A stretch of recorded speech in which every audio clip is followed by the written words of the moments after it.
से सीख चुका होता है।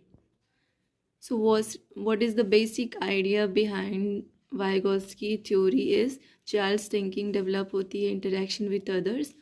और दूसरा है कि language, culture, tools and symbols ये इम्पॉर्टेंट रोल प्ले करते हैं लर्निंग में। अब आते हैं इसके कुछ की terms, that is ZPD and MQ and scaffolding. ZPD क्या होता है? तो जेडपीडी ये gap between what a child can do independently and what a child can do with the guidance. इसका मतलब है कि बच्चा खुद से क्या कर सकता है और अगर बच्चे को गाइड किया जाए तो तब वो क्या करेगा। That gap is called ZPD.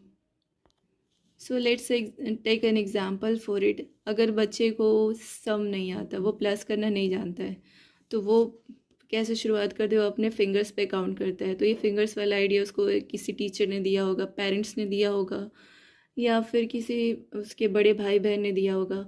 तो वो गाइडेंस मिला उसको, अब उस गाइडेंस की मदद से अब वो बच्चा जो है वो सम कर सकता है। And that is called zone of proximal development. मतलब वो हिंट या हेल्प से कहाँ तक वो डेवलप पहुँच सकता है, उसका डेवलपमेंट कहाँ तक हो सकता है, दैट इज़ कॉल्ड जेडपीडी। अब सेकंड है एमक्यू। एमक्यू कोई भी पर्सन हो सकता है जिसके पास लर्नर से ज़्यादा नॉलेज या फिर स्किल होनी चाहिए। जो भी स्किल्स या नॉलेज वो गेन करना चाहता है, लर्नर्स के पास वो ज़्यादा होने चाहिए। क्राइटेरिया एमक्यू के पास इम्पॉर्टेंट है। It's very important for the MQ. अब है इट कैन बी। जो एमक्यू कौन कौन हो सकते हो? तो टीचर हो सकते हैं, क्योंकि टीचर के पास बच्चे से ज़्यादा नॉलेज होती है।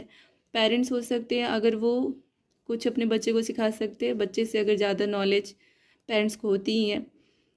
हो सकता है उनके एकेडमिक फील्ड में ना हो, लेकिन लाइफ में उनका एक्सपीरियंस बच्चे से ज़्यादा ही होता है, तो इस फील्ड में भी बोल सकते हैं। सेकंड, एल्डर सिबलिंग्स, जो बड़े भाई बहन